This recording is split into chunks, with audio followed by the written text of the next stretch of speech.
Bills Mafia. On tonight's Air Raid Hour, Dave and I will be joined by Bills beat reporter Alex Brasky of the Batavia News Daily.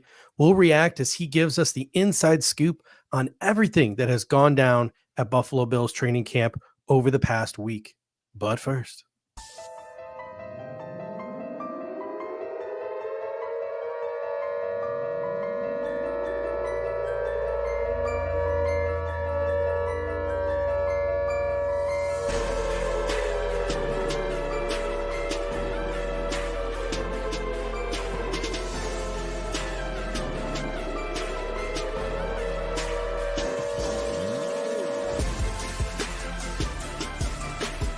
welcome to the Air Raid Hour, a Cover One Network podcast.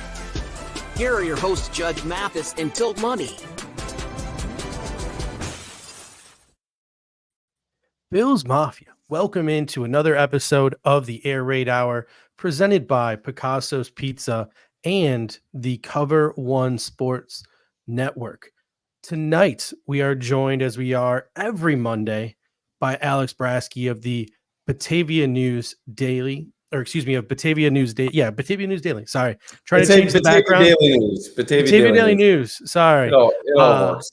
Trying to change the background and talk at the same time is apparently something that is very difficult for me. But gentlemen, we are literally 5 days away from the Buffalo Bills actually getting to play against another team, the Chicago Bears. No more, as I was just telling you guys before we got on air, when the Bills offense looks good, worrying about the defense. When the Bills defense looks good, worrying about the offense. We finally get to see them play another opponent, but we have another week of training camp that we have to react to first. And that is why I am bringing to center stage here Alex Brasky of the Batavia Daily News, Buffalo Bills beat reporter. You can find his work at thedailynews.com. His podcast right here, right now, will be linked into our show notes, and you can follow him on X at Alex Brasky. Alex, welcome in to the show. Thanks for having me as always, guys. Happy to be here. Happy to discuss some Bills training camp. Only 2 days left at St. John Fisher. Who could believe it?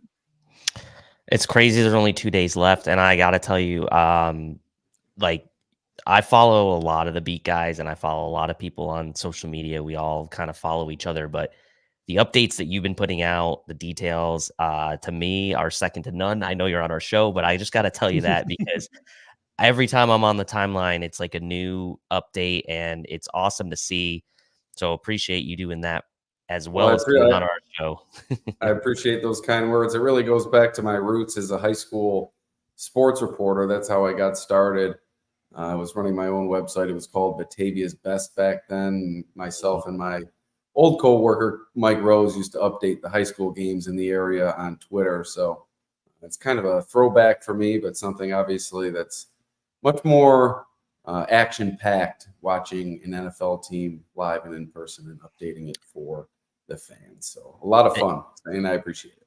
Yeah, and I think a lot of people appreciate it. And so maybe one thing we'll start with, because maybe this is something people are a little nervous about or worried about. Let's start by talking about some of the injuries. And there haven't been too many, I will call it major injuries so far in camp. But I guess from the position group standpoint, the one position group that's maybe taken the biggest hit and maybe one of the position groups that has the biggest question marks coming in to this season is at safety, right? So we see Mike Edwards is week to week. And since we talked to you last, Cole Bishop now is having what appears to be a shoulder injury.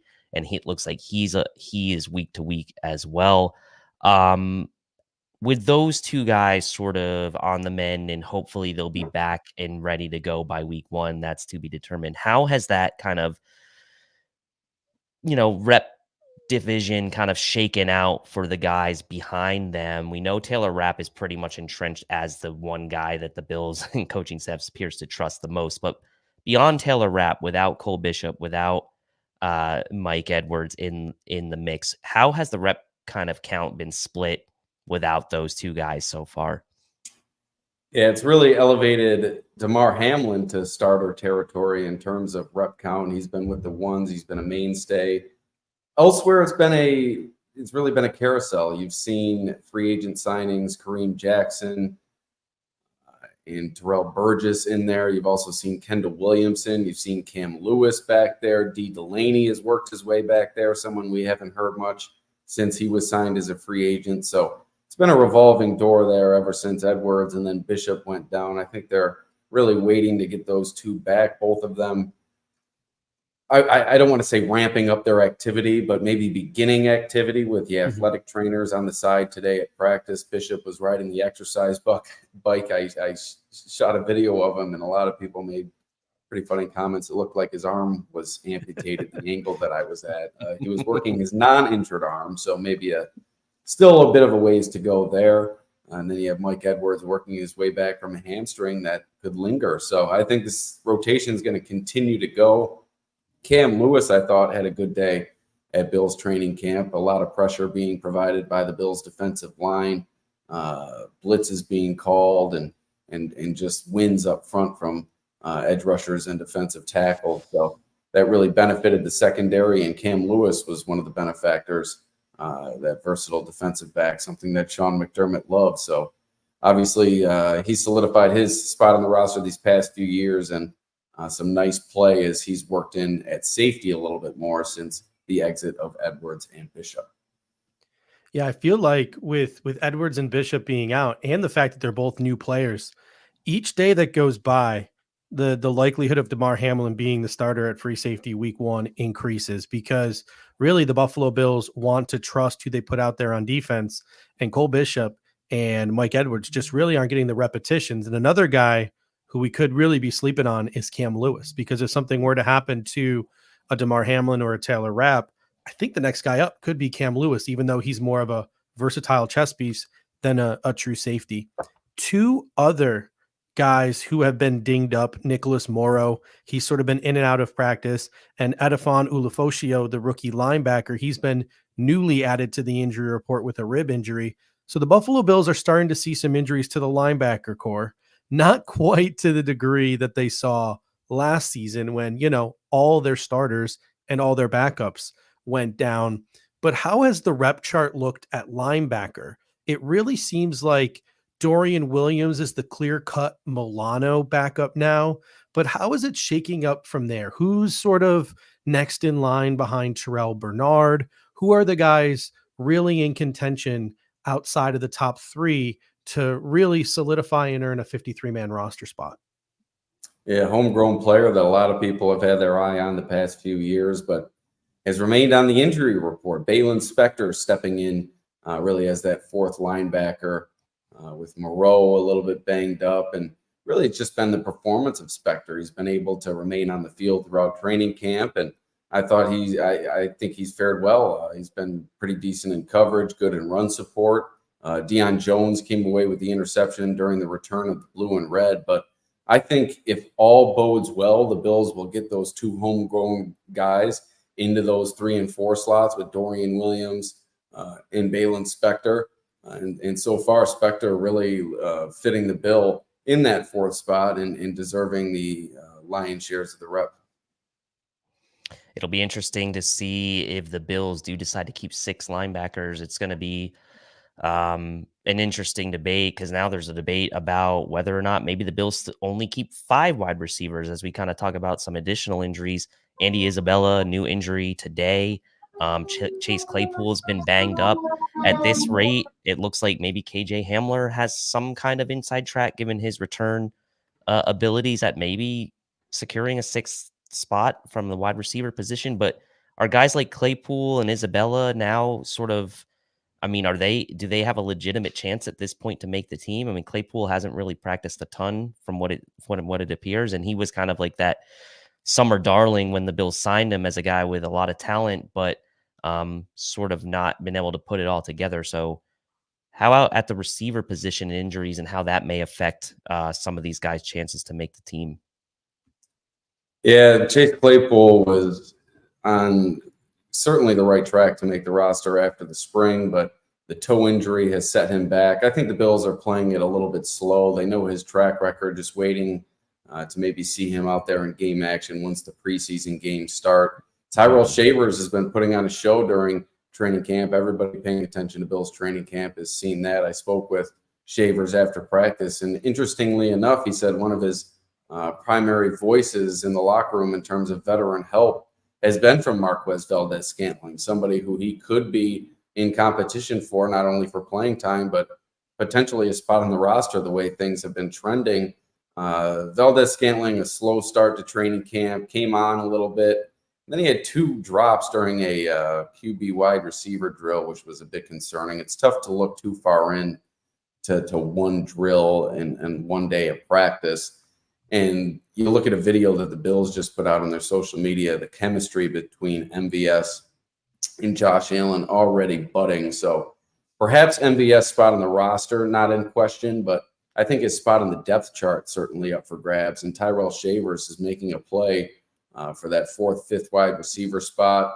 Mac Hollins is in there. He's been a reliable target for Josh Allen throughout training camp.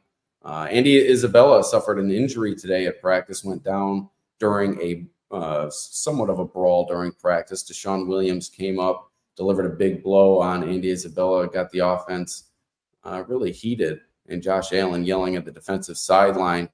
So that's Isabella back. He hasn't really done anything in training camp. Really, I think his only chance is as a returner, but I think they like Daquan Hardy in that role. So I think it's a pretty clear-cut 4. You have Coleman, you have Shakir, you have Samuel, you have Mac Hollins. Shavers is making a push for that number 5 slot. And then I think it comes down to Marquez Valdez-Scantling and Chase Claypool.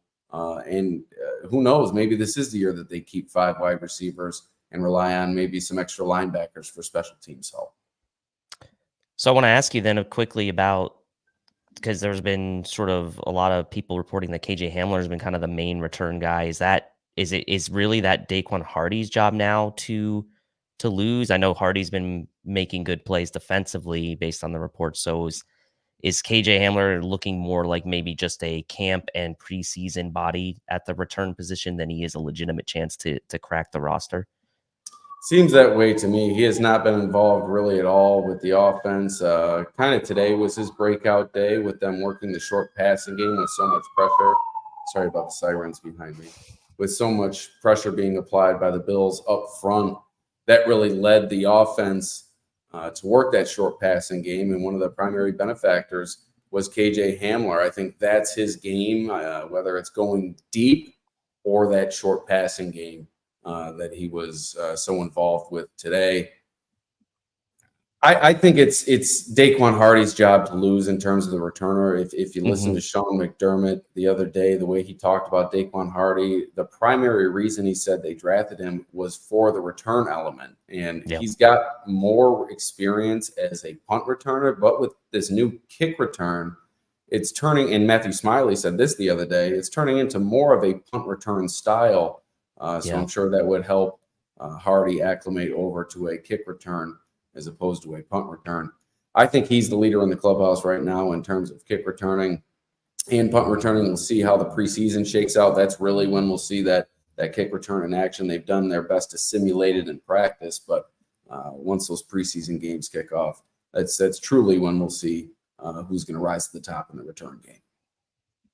The offensive line has been a topic of conversation. Now, I know sort of the big news out of camp yesterday was the Bills were starting to work some guys into the first unit, just sort of like to give them some reps in case guys get injured. And the 2 guys that sort of entered the starting unit were Ryan Vandemark at left tackle and Alec Anderson at center. So it really seems like the Buffalo Bills' top 7 guys are established. Then you have a 5th round pick in Cedric Van Pran Granger that's likely going to make the Buffalo Bills 53-man roster based on his draft position. So now you've got 8 guys who seem like they are a lock for the roster. If Buffalo Bills decide to keep 9, which they likely will, and possibly even 10, how is that battle shaping up between La'el Collins, Tillin Grable, Will Clapp, and maybe some other names along the offensive line? Yeah, I think Tillin Grable has had his moments in camp, and he's a rookie, so I'm sure the Bills would like to get him back. La'el Collins, the expenditure that they made during the offseason, I'm sure that's a consideration as well. He has not looked strong ever since the spring practices, particularly while working at tackle. He's really been a turnstile out there. He's asserted himself a little bit better at the guard position, but I think he's struggled at tackle going up against some of the Bills' better pass rushers. But if you ask me right now, I think it comes down probably to those two in that final slot. Alec Anderson, the backup center right now, and Van Pran Granger was working with the third team as a center, but he's gotten more reps with the second team as training camp has gone on. So I think that kind of kicks Will Clapp out of the equation. And he's had a lot of bumps and bruises throughout camp. I've been impressed with his ability to stay on the field. It was one time during one-on-ones, it looked like he hyperextended his elbow. Another day he was holding his ankle. And then I think it was the other day, it was his back. So he's doing everything he can to stay on the field. And it's not as if he's embarrassing himself out there, but the young player, the draft capital spent on Van Pran Granger, and obviously the upside that everybody feels as if he has coming off that Jacobs blocking trophy in the SEC. That's a pretty prestigious award. They don't give that award to chumps. So I think the future is bright for Van Pran Granger. And then you hope to get a Tylen Grable into position to take that last slot come the end of the preseason. But then again, the veteran Lale Collins, maybe he wins out in the end. A recent camp darling, I would say, at a position that we kind of talked about in our pre-camp 53-man prediction show at the tight end position, the reliability and the tenure of a guy like Quintin Morris in the room. However, a guy like Zach Davidson just keeps getting glowing reviews. We've seen him make play after play during practice and seems to have been getting some action with the ones as well. He seems to be a riser of late as far as guys making a name for themselves and making a push. I guess I'll ask the question kind of two ways. Is there a chance for Zach Davidson to potentially push Quintin Morris off the roster? And if not, is there a chance that the Bills maybe keep 4 tight ends this year on their final 53? And like we talked about just a few minutes ago, maybe they only do keep 5 wide receivers and they pull away from the receiver position to keep that extra tight end. What are Zach Davidson's chances right now, as he seems to have a lot of momentum? Yeah, going back to the last response, I think one player I left out on the offensive line, maybe Richard Garage also you'll throw in there at the end of the offensive line battle. But answering your question about Zach Davidson, I've been conductor of the Zach Davidson train all since the spring. He just has been catching pass after pass, and a lot of them have come in the end zone and have come with subsequent celebrations.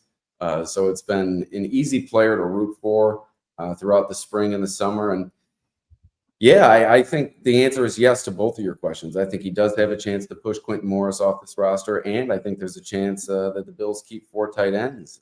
With his pass-catching ability, especially inside the red zone, he presents a threat. And with the amount of 2 tight end sets that the Bills are going to run, you don't want to have a shortage of tight ends. And Quintin Morris's special teams ability, I think, is tough to replace, especially with the Davidson. I don't think he's shown that ability quite yet.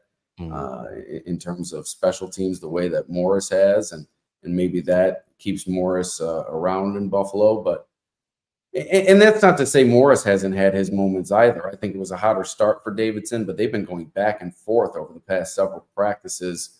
It feels like every day in my takeaways on the dailynewsonline.com, I'm writing about one of them or the other one, and they're really going tit for tat out there. So I think if you ask me right now, his better chance to make the roster would be if the Bills kept 4 tight ends. But I do not count out his chances of pushing Quintin Morris here during the preseason. That's tight end 3 time. Preseason is tight end 3 time. That's their time to shine, and we'll see who kind of rises to the top here. AK Cash coming in with a super chat here. He says, every team is going to be scrambling to have a kickoff specialist who can cover kicks in a few weeks, except for Kansas City, who has Justin Reed. Just based on your observations, how have they made that decision? Is he kicking off for them? No, I think it was a joke, mostly because I know he has taken some reps. I didn't pick up on that, right, at least in the spring. I think that's a little bit more of a joke, but they certainly at least have flirted with an option outside of the kicker. Have you seen the Buffalo Bills flirt with anyone other than Tyler Bass kicking off? And just in general, how has that new kickoff looked at camp? Has it been a comedy of errors? Do they look like they know what they're doing? Like, what exactly is going on there in that situation? They don't give us a great look at it. And to be quite honest, I don't really even know what I'm looking at quite yet with so many stipulations within the rule. But no, I think they're on Tyler Bass right now. I think with Jack Browning hanging around for a little while, I think there was a chance maybe they pivot to him as the kickoff specialist with his experience as a kicker in college with San Diego State. But I think you go with Tyler Bass here. And like I said, it's going to come down to the preseason, because as Matthew Smiley said in his comments, I don't even think the coaches really know what they're looking at quite yet, and what they are looking at and what they're expecting out of the play is going to change over the next few weeks as they rep it in live game situations, and once they see some other teams rep it against them. I think they're going to pick and choose what they take from some other teams, maybe cherry pick some ideas from some of the best teams that they play during the preseason and maybe some others. So I think there's a lot left to be determined. And posted kind of a funny video the other night. It was late after I got home. I think it was after the blue and red.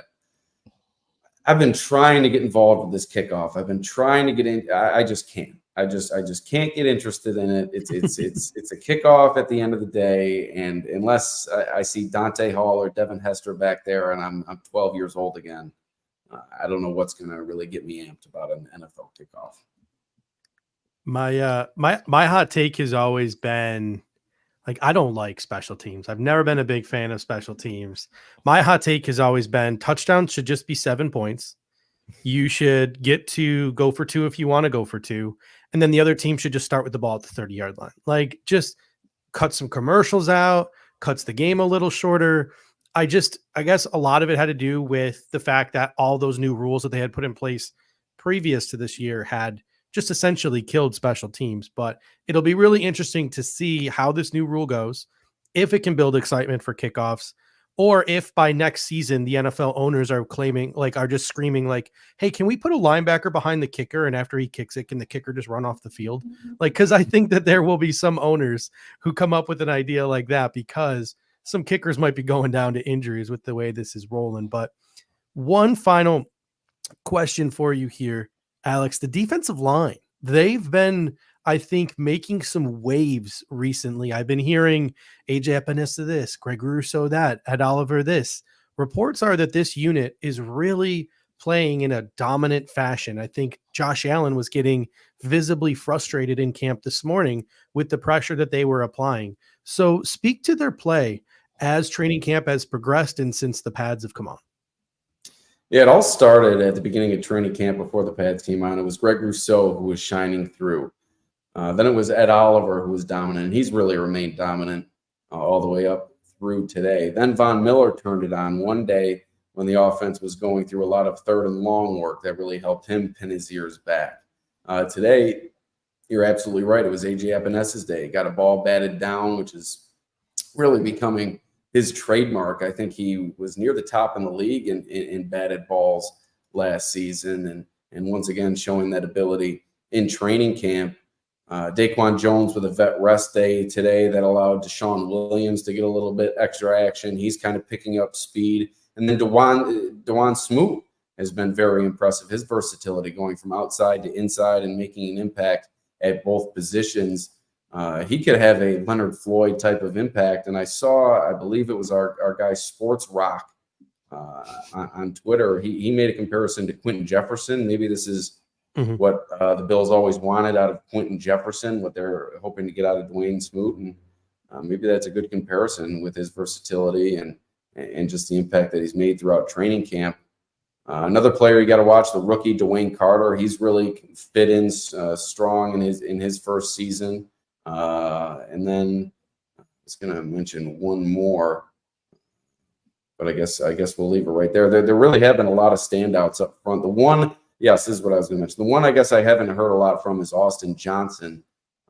He's I think a lock to make the team, but I haven't seen a lot from him during training camp. Then again, it's tough to see a lot from these guys in the trenches during training camp sometimes with the lack of physicality they're allowed to provide. Any final tidbits from today? I know there was a skirmish. The weather was maybe a factor as well. 2 practices left. What should we be maybe looking out for these last 2 practices? And any other names of note that we should be kind of maybe thinking about that we haven't talked about a ton leading up to these final couple days?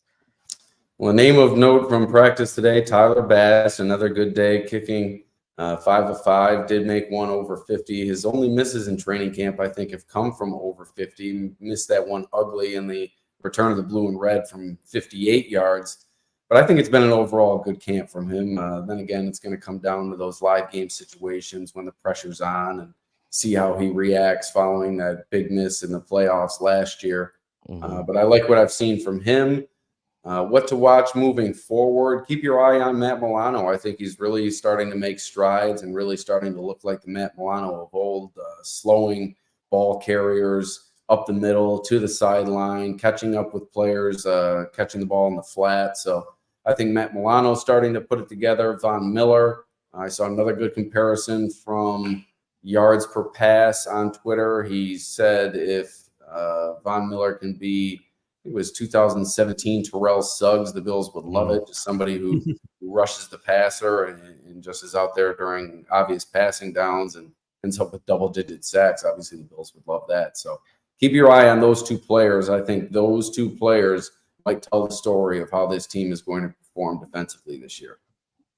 Yeah, I appreciate that. I was just going to say, I like the fact that the defense has had good days and the offense has had good days. That doesn't stress me out too much. I'd rather it kind of be healthy mix. Little bit of give and take. Yeah, for sure. Sorry, go ahead, Steve. If Von Miller never sees the field on 1st and 2nd down, I won't be mad. Like if he's just a 3rd down specialist and he just comes in there on those obvious passing downs, or he's rested in the 4th quarter and the Buffalo Bills have a 2-touchdown lead and he's just pinning his ears back. I think the Buffalo Bills need to make sure they do a good job this year of putting him in beneficial situations and just taking advantage of his skill set while resting him at the same time. Thank you so much, Alex. Plug your work, plug where people can find you on social, and then we'll get back at it with you again next Monday here. Yeah, you can find my work at thedailynewsonline.com, the Right Here, Right Now podcast with my co-host AJ Sapolsky. We've been pumping them out after practice each day and might slow down a little bit once training camp ends, but we'll still be bringing them to you fast and furious game days, leading into game days. So keep an eye out for the Right Here, Right Now podcast. Also, Bills Digest coming out with a preseason issue. You can follow me at Alex Brasky. Final question, is that Naaman Roosevelt behind you to your left? Oh, yes. This is a Naaman Roosevelt nameplate. I am a proud University of Buffalo graduate, despite the tough times. So are my 2 brothers. My 2 brothers are UB grads. So.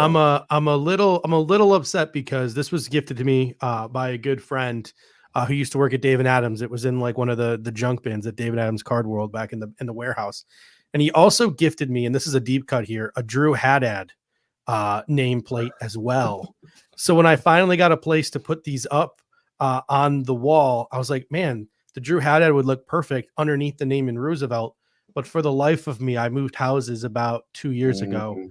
I lost the Drew Haddad nameplate in the move. So that was a little upsetting. I got the old Highmark turf behind me as well. So I'm slowly building a collection here in this corner. You got a pretty nice setup there in Batavia as well. Looks like you got a nice, awesome, like downtown Batavia situation. Got my snake plant, my little buffalo here. we got it all here in Batavia. Dave and I have personally come a long way with our backdrops since our Buffalo Fanatics days. I've been rocking the boring dorm backdrop from St. John Fisher for the past week, so I figured I'd spruce it up a bit. That's nice. The content has been fire, so people will excuse you for the boring backdrop. Thank you so much. We really appreciate it and can't wait to talk to you again next Monday. Thanks, guys. All right, ladies and gentlemen, this podcast is brought to you by Picasso's Pizza, 4 great locations in Williamsville, Lancaster, Blaisdell, Buffalo Pizza since 1980. You can order online at picassospizza.net. We are almost at real football time, people. I am talking actual Buffalo Bills on your television football. So you got to get back in the game with Picasso's Pizza by going to picassospizza.net and getting your pizza fix. Even if you're out here in Arizona like me or North Carolina like Dave, Picasso's has got you covered. You can go online. They're going to send it right to your door. It tastes delicious. You just got to reheat it. It truly is great. So head on over to picassospizza.net. All right, Dave. Great stuff from Alex. Appreciate him as always. We're going to give some of our thoughts now on training camp. And I want to get right into it, talking about Ray Davis, because this is a guy who I'm seeing day after day after day in training camp reports. Now, he's had his issues, right? Like, there's been a couple of times where they're like, well, he hasn't quite finished the play. Someone's knocked the ball out from behind. There's been a little bit of ball security issue. Hopefully he's learning his lessons now in training camp. That doesn't carry over into the preseason. But the more run he gets with Ty Johnson sitting out with a hamstring injury, the more I start to feel like he's probably going to maybe start eating into James Cook's carries. Now, I'm not going to say it's going to be a 1A, 1B situation, but I think Ray Davis could really establish himself as the only real guy to get touches behind James Cook if he keeps doing what he's doing.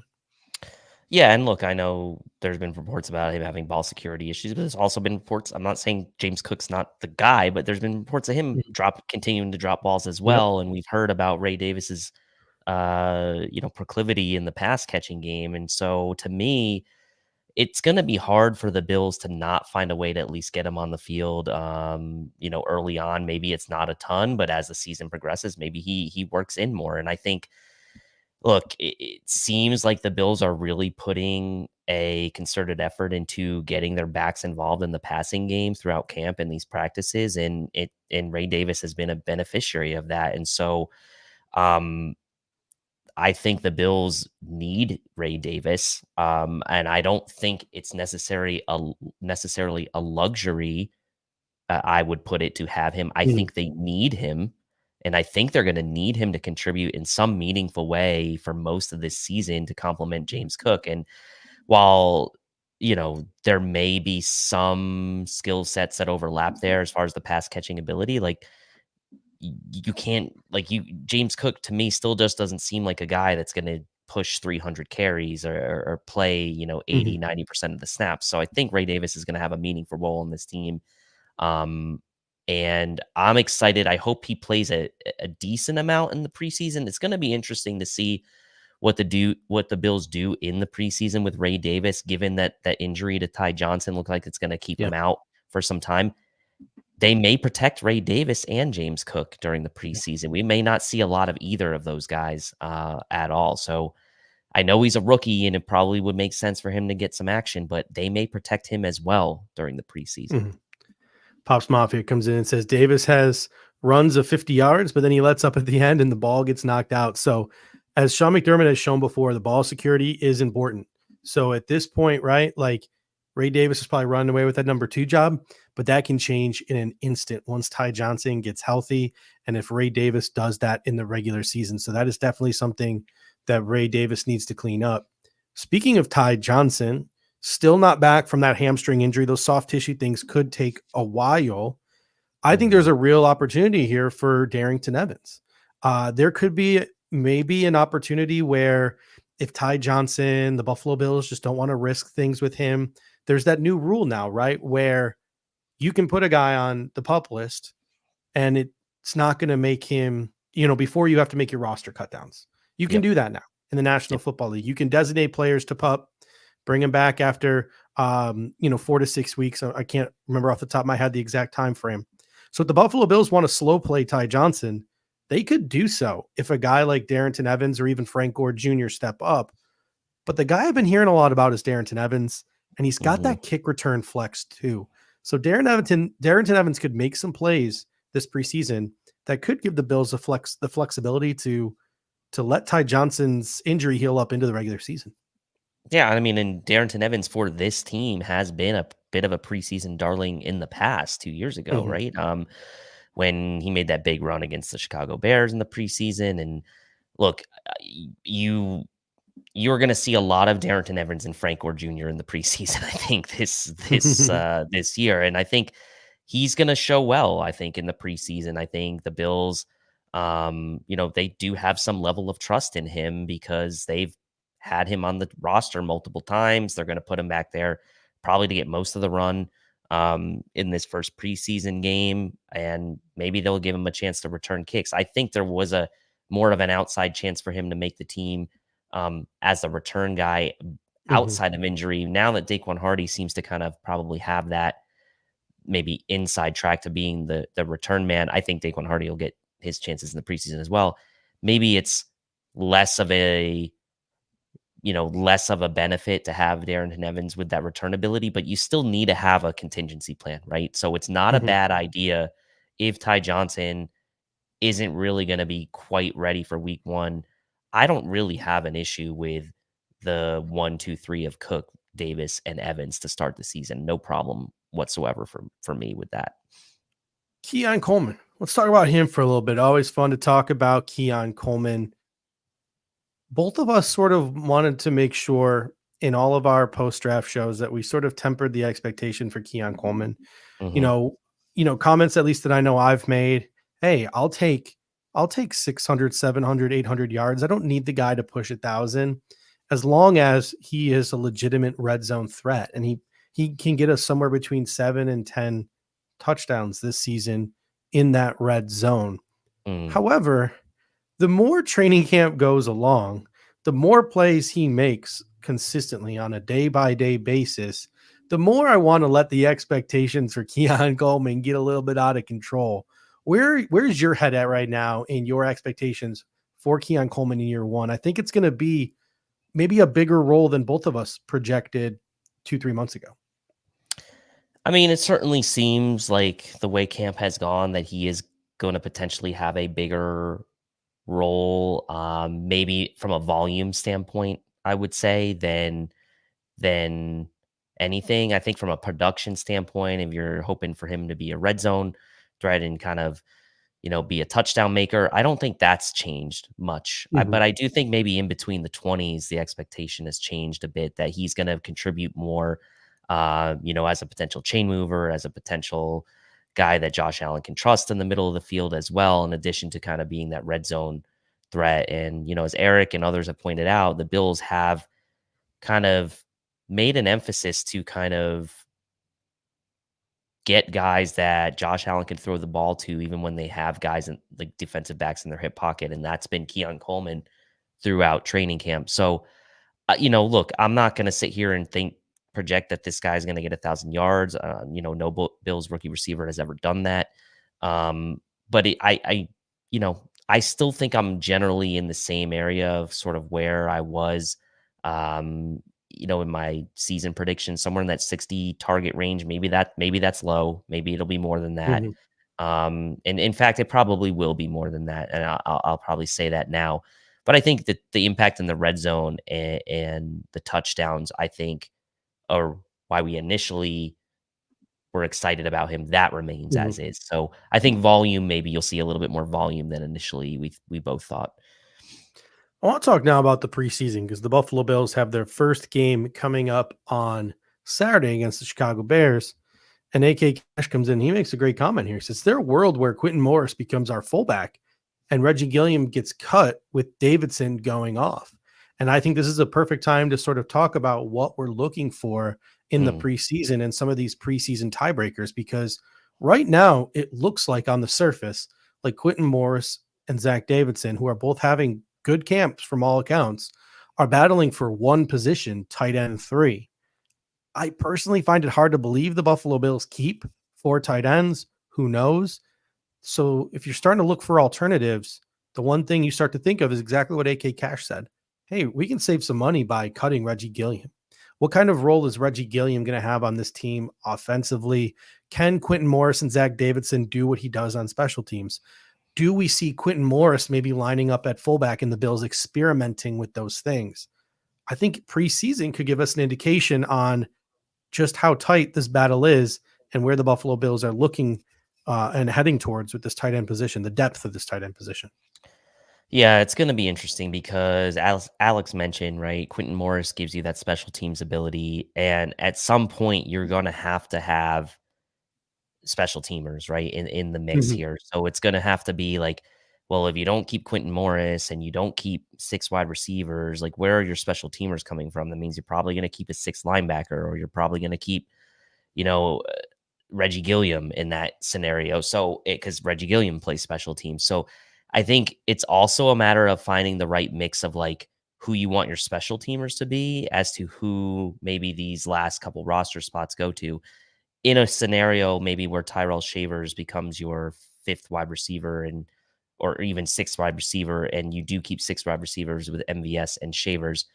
Maybe that's a scenario where the Bills would say that last roster spot maybe comes down to Reggie Gilliam or Zach Davidson, because we have Quentin Morris, right, who can play special teams. So, and we're going to keep Tyrell Shavers as a special teamer too. So maybe that eases the burden of keeping another extra special teamer in Reggie Gilliam. That's a consideration, right? So, and Pete does make a good point. I don't see any way to keep a T3 who's not a special teamer, and shouldn't be hard to get Davidson back on the practice squad. So that's the likely scenario and outcome. I would tend to agree with Pete there. I think there's always these guys like Davidson who kind of make this really strong push in camp, and you get kind of attached to them. Yeah. I'm not going to be surprised if he makes it or if he doesn't make the team, right? And so I guess it comes down to who do we see playing special teams in these preseason games to start out with.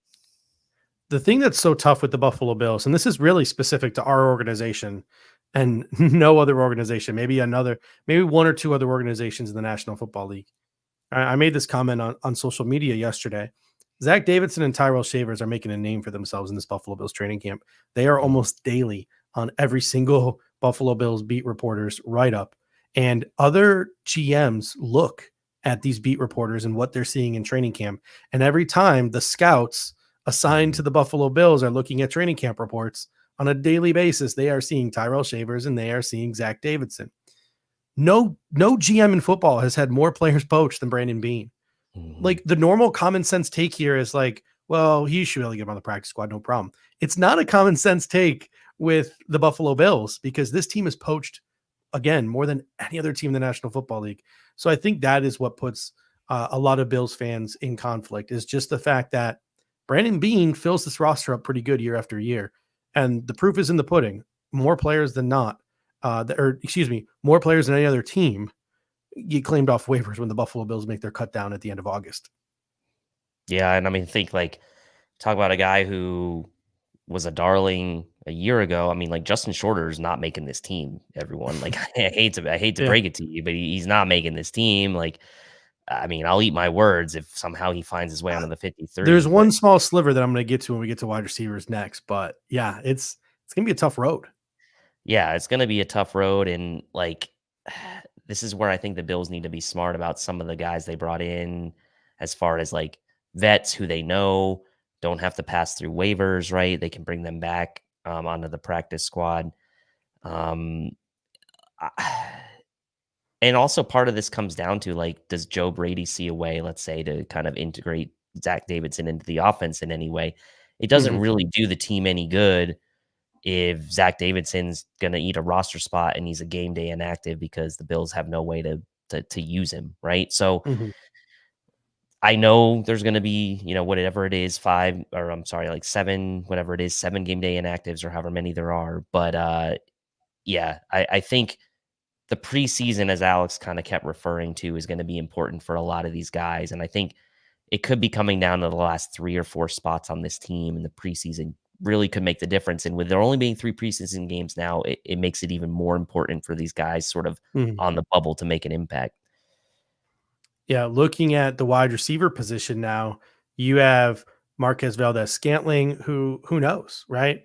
He's down and then he's up and then he makes some drops and he's down again. That's who he is. I mean, that's who he's always been. I mean, who he's always been. I think our guy Merck made the best comment. Like, you don't sign Marquez Valdez-Scantling for September and October. You sign him for January and February. So maybe that will play out over the course of the season. But you have him battling for the 5th, 6th wide receiver spot. You have Tyrell Shavers, who we had just mentioned, really making a name for himself in this camp.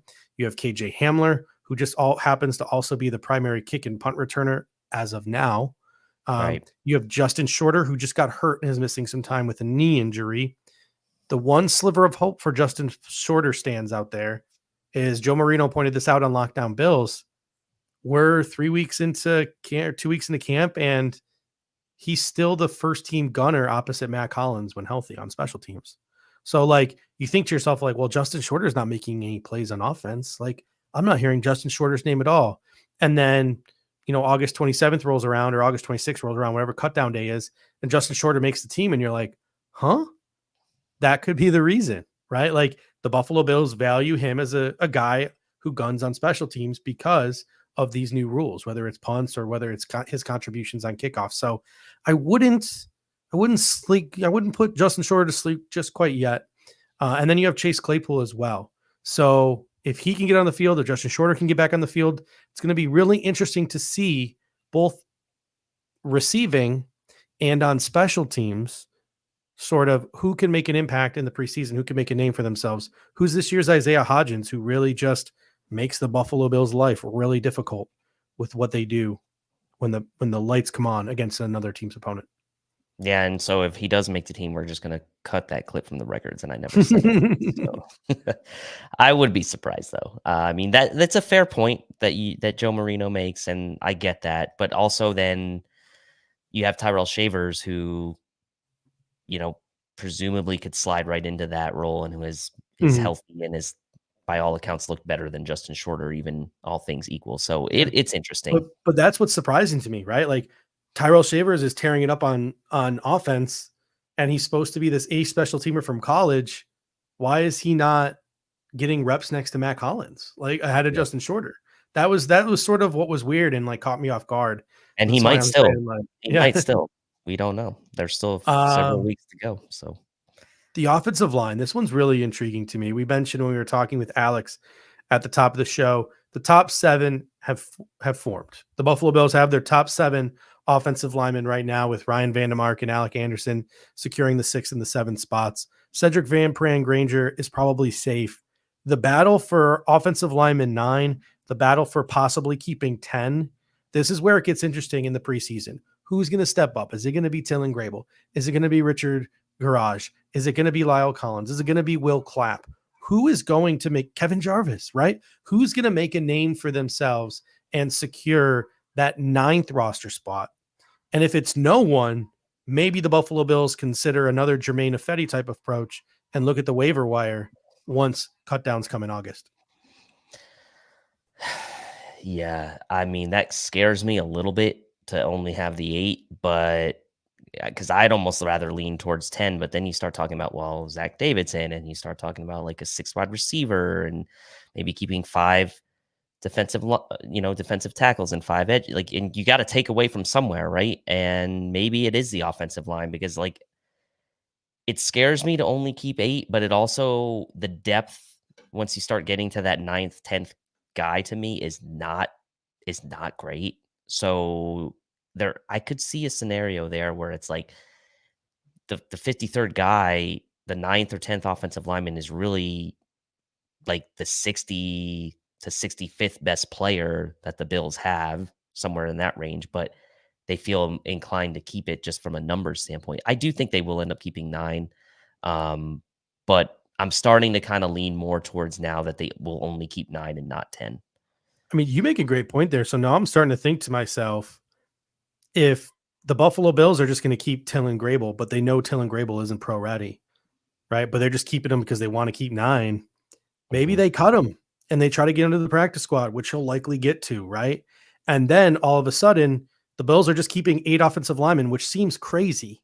Yeah. But if one guy is just going to be inactive every game day, they can just call a guy up from the practice squad if somebody gets hurt. Like, if the guys ain't ready, the guys ain't ready. Maybe you're looking to save that roster spot, keeping 8 dudes, right? And then you got Will Clapp on the practice squad. You got Tillin Grable on the practice squad. You got Richard Garage, Kevin Jarvis.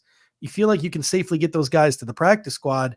You can save yourself a roster spot for a guy who might be more likely to be poached. So I think that's that sort of like got my mind going a little bit. Like, maybe I've been overthinking the number of offensive linemen the Buffalo Bills are going to take, but also preseason. Like, Tillin Grable has a solid preseason. I think he's set, right? Like, if he goes out there and he looks good on the second unit and he's blocking good, I think he has secured that 9th spot just because of his draft status and his age and his upside. The edge rusher position. Mm. I'm going to lose sleep over this because I think we both want Javon Solomon to make this football team, but Kingsley Jonathan is making it hella difficult right now. I don't see a world, I can't envision a world where the Buffalo Bills keep 6 edge rushers. I think at this point, Casey Toohill, unless he blows up in the preseason, is out of contention. Cameron Klein is likely to be a guy the Buffalo Bills try to stash again on the practice squad. It's Kingsley Jonathan versus Javon Solomon. Preseason could legitimately break this tie. And if Kingsley Jonathan has the better preseason, racks up a sack or two while we don't really hear from Javon Solomon, listen, not a single 5th-round pick was cut last year, was waived last year. 2 guys were placed on IR, one of them being Justin Shorter. We could see a situation where the Buffalo Bills took 5 third-round picks. They might be willing to lop one off if they feel like Kingsley Jonathan beats Javon Solomon out fair and square. Yeah, but I think even if they are quote equal going into the preseason, there's going to be that intrinsic value of the draft pick that Solomon And the has. So I think contract too. Yeah, so I do think that even if Solomon doesn't quite play as well as Kingsley Jonathan in the preseason, that he still has a better chance of making the team than Kingsley Jonathan. Whether that's fair or not, that's a different discussion. But I think that he's going to be the 5th guy, and it also was really nice and is making me feel really a lot more comfortable too. Not just hearing about the practice reports of Solomon playing well, but the fact that Dwayne Smoot has been playing so well. And hearing the glowing reviews about him has really kind of made me feel a lot more comfortable about this edge group as a whole. Hearing about Von Miller kind of doing his thing, AJ Epinesa and group doing their thing, batting down. But like, I'm starting to get a little bit more confident in the edge group than I was, going into camp. And look, I want Solomon to make the team. I think he's going to make the team, and I think that, I think he will play well in the preseason as well, because I think like when he starts going up against some of these 2nd, 3rd team tackles that he's going to be going up against in the preseason, I think he's gonna do well against some of these guys. So I wouldn't be surprised if he made some impact in the preseason. The interior, I think preseason is going to be really interesting for the defensive interior as well.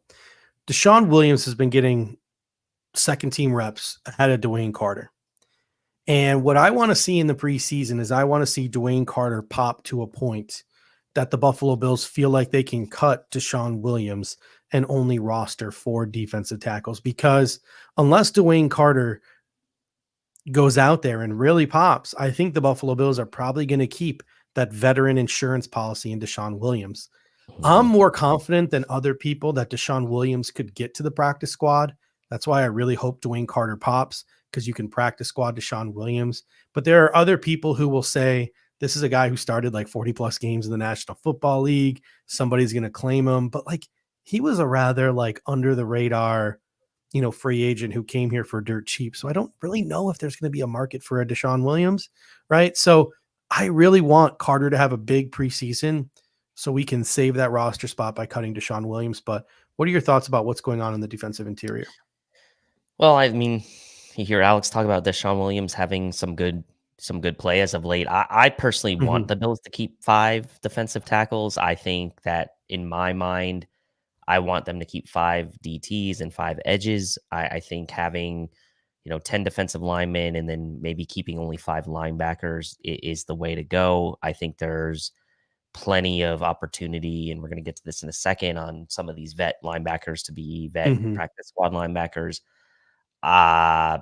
Not hearing a ton about Austin Johnson, but given the contract that he signed, he's pretty much a lock, I think, to make the team. And obviously Dwayne Carter's going to make the team. So I think Williams will make it. I do feel a little bit better about hearing from Alex and others that his play has kind of improved and he's making a little bit more of a name for himself lately. And I know Eric Turner was a big fan of the signing based on the film from Williams and his days in Denver and being, having that experience, because at the end of the day, like with Carter, as a rookie, they're going to want someone, I get it. Austin Johnson's experience too. Overall, like Carter's really the only guy that doesn't have experience in the group. Everyone else is a pretty well tenured vet.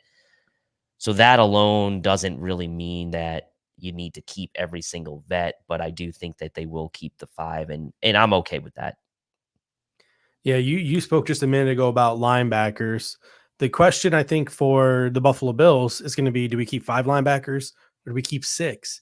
And the further we progress into training camp, I'm really leaning towards 5 linebackers on the 53-man roster. And the reason for that is I just feel like it's such a devalued position. And really, Nicholas Morrow and Deion Jones, I honestly feel like if we cut those guys, at the end of August, we could probably get them both back onto the practice squad. And if we need them, they'll be there for us and they'll have been practicing with the Buffalo Bills. I just don't know if the value is there at linebacker. You can maybe save yourself by keeping 5 on the active, put 2 veterans on the practice squad to make sure you have that insurance. And maybe some of these other younger guys at other positions can be saved from that waiver wire process. Yeah, and I think some of this also comes down to what is this rib injury for Ulo, right? Because, Little stash situation. a little stash situation is maybe in the cards because those rib injuries, like they're nagging, right? And it's like Mhm. for a guy that's going to play special teams and going to get banged around a lot, right? I just feel like, is there a stash situation possible for a guy like that to where the Bills could then keep a guy like Morrow as the 5th linebacker, have a stash with Ulo, and then have another practice Mhm. squad vet in Deion Jones, and you've got your kind of 5 linebackers set with the top 2, and then you have Williams and Spector, and then kind of Morrow as that 5th guy with Ulo maybe as a stash. The Bills have done this before with other guys, right? So, I mean, I know Justin Shorter's injury was probably a bit more serious last year, but Mhm. again, I guess as we learn more about this rib injury and see if he even suits Yeah. up for if he suits up for the preseason, then obviously I don't think he's gonna get stashed. But we Yeah. don't know yet, right? We don't know yet. So Mhm. until we see, that's to me a possibility. Mhm. And there was that video today from Alex Brasky, who we just had in the show, where even though Ulo was not practicing, he was still like off to the side mimicking the drill against air on his own. So maybe that indicates that he's closer to Yep. returning than being an IR practice squad stash. The return duties is the last big one that I sort of wanted to talk about with these preseason training camp battles. I think most Bills fans, and I can't speak for all Bills fans, but I feel like a majority of Bills fans would like to see Daquan Hardy secure this Yep. kick and punt return job over the course of the preseason. He just seems like more of a valuable chess piece on the game day 48-man roster and on the active 53-man roster with his nickel versatility, the fact that he's also played some boundary corner in camp. There is a chance he could beat out Jamarcus Ingram if that versatility proves to be that truly that great. But Ingram's got good size. Ingram can play the other phases of special teams. Hardy just brings more to the table than the wide receiver 6, KJ Hamler, who's going to see very limited touches on offense. Hardy over Hamler, I think, would be a very good preseason outcome for the Buffalo Bills. I 100% agree with that. And obviously, as well, you start to hear about Hardy making plays on the ball more and more in practice. So, him playing inside, him playing outside, him having the return duties. I think the fact that he has been able to show not just his return ability in practice, but also showing a little bit defensively as well, maybe he's going to give you a little bit more than a guy like Saran Neal gave you in the past. And I know Saran Neal was great for what he did on special teams, and he was like your, quote, backup nickel. But you're going to have some options now if you're Sean McDermott, with Hardy mixing in as the backup nickel. Maybe in a pinch he could play outside. You have Cam Lewis, who's a chess piece on the Bills secondary. They seem to have some good versatility with these guys, not just within their own position, but maybe even a couple guys outside of their natural position, Hardy being one of them.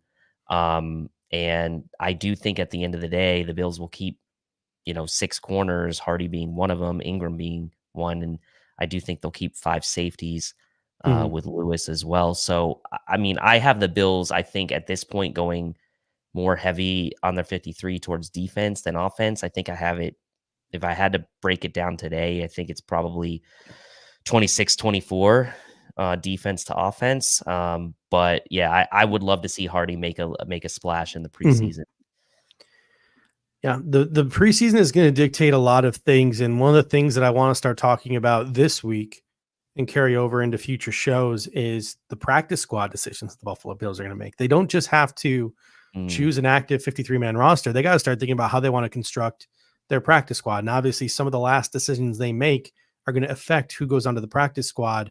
But I'm starting to look at maybe some of the vets who could possibly work their way onto the Buffalo Bills practice squad, because I think we as fans want some of these younger players to step up and earn the active 53-man roster positions. But we're looking, Darrynton Evans is technically a vested veteran. Chase Claypool has been hurt, right? He doesn't seem like a guy who's going to have a lot of suitors on the free agent market once he gets waived or cut. He's a guy who maybe the Buffalo Bills can go keep working with on the practice squad. Will Clapp, obviously offensive linemen, veteran offensive linemen are a hot commodity. The Buffalo Bills could Russell Bodine him and trade him for a 7th round pick, but he could be a valuable add to the practice squad if he doesn't make the team and clears waivers. Kingsley Jonathan, KC Toohill, Deshaun Williams, Deion Jones, Nicholas Morrow.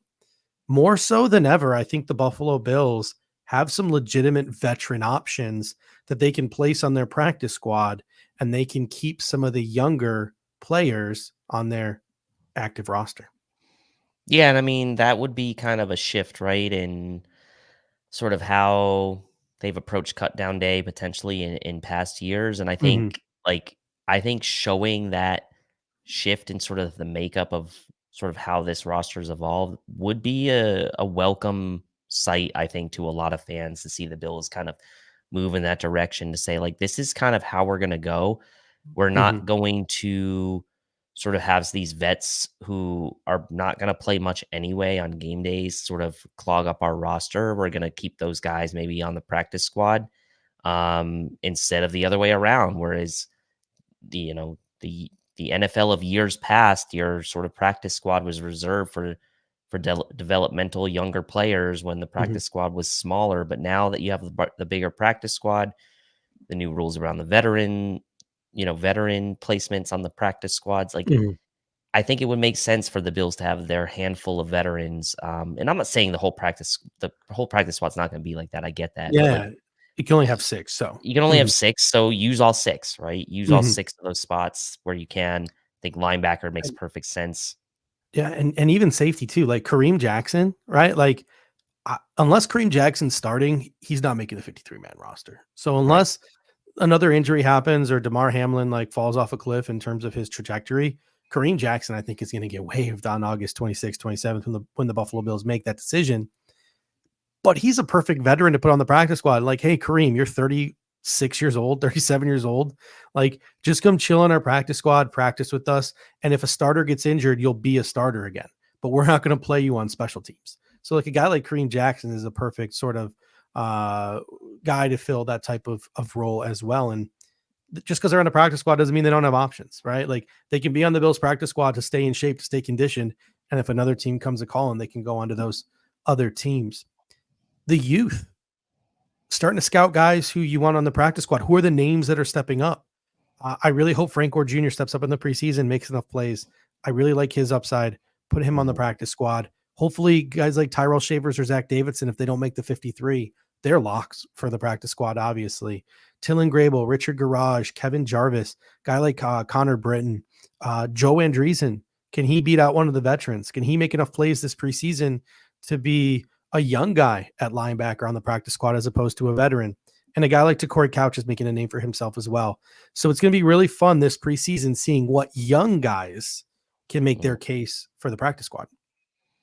Yeah, and I think that this Saturday is going to be fun, right? Because it's like a 1:00 game. You've got the first game, which means they're probably going to see mostly reserves, right? Like in this first game, you're going to pretty much see those types of players trying to make a name for themselves. And I think that I think offensive line is an area for the younger guys that try to make a name for themselves to keep, Garage, those types on the practice squad. Andreessen's an interesting name. I know you like him, and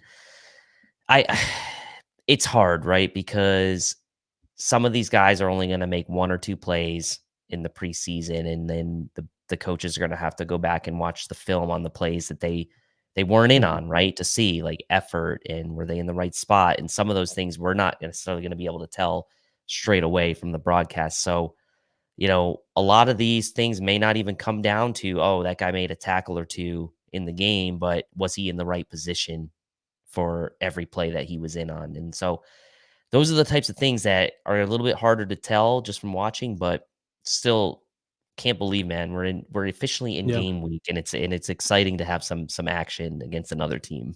Yeah. I can't wait to sit down this Saturday afternoon, for me the morning, but to sit down to watch Buffalo Bills football again, as bad as it will probably be. And it'll be really fun to get to sit down on Monday and actually get to react to actual football. Yep. The Buffalo Bills playing a team, not themselves. So that should just about do it for this evening. Dave, before we get out of here, any final comments, any final takeaways before we finish off the show tonight? Nothing major, right? I want wishing a speedy recovery, obviously, to Mike Edwards and Cole Bishop. I think my number one thing right now is probably making sure those guys are ready to roll by week 1. Bishop, I guess, more so than Edwards at this point. But you know what? Blessing to get Taylor Rapp back on this team, as much as he was kind of maybe different opinions from the fans on Taylor Rapp and sort of his stature and his status with some people. We are lucky to have him. Coaches trust him, and let's just hope no more injuries and the guys that are banged up for a speedy recovery. Got some comments here in the comment section. Jessica Tennis says, do you guys agree with 5 defensive end, 5 defensive tackles, 5 linebackers, 6 DBs, or 6 cornerbacks, and 4 safeties? I 100% agree with that math right there. That makes sense to me. I wouldn't be surprised if it was 11 DBs, as you mentioned, maybe go a little bit odd number, 26 onto the defense, 24 onto the offense. AK Cash coming in says, it really feels like this is the year where Bean's long-term investments explode onto the scene. Kind of been feeling that lately. Like, this is the year where some of the guys who have been under the radar, or maybe some of the guys who look like they're ready to break out, really do break out. We're talking the Khalil Shakirs, the Spencer Browns, year 2 of Osiris Torrance, maybe even some of the rookies, right? Like guys like Ray Davis, like just the next iteration of this Buffalo Bills really have a chance to explode this season. And Pops Mafia with a really cool comment here. He says, Tuhill told me he was amazed by how many fans were at the red and blue game, and that he maybe thought that that's how many fans that the Washington Commanders could get for a home game over there at FedEx Field. So that's pretty cool. There was one comment I had starred from Jessica Tennis. She said, how much 12 personnel will the Bills play? And I saw a really interesting tweet today from Warren Sharp. And this is really nothing new, but it's just kind of a reminder of some of the things guys like Eric and Anth and Bruce Exclusive have been saying for a long time now, since last season, in the season. But this is a tweet from Warren Sharp today that sort of brought it all back to me. The Bills through week 5 last year used 2 tight ends, or 12 personnel, on 45% of their snaps. That was more than they used 3 wide receivers, 11 personnel. And it was the second highest usage rate in the NFL. Then their tight ends took turns getting hurt and they struggled. But 2 tight ends was their most efficient grouping. And Warren said he's excited to see the Bills crank that 2 tight end set back up again in 2024. 4 tight ends make the team? 4 tight ends make the team? I think we could see 12 personnel as our main package.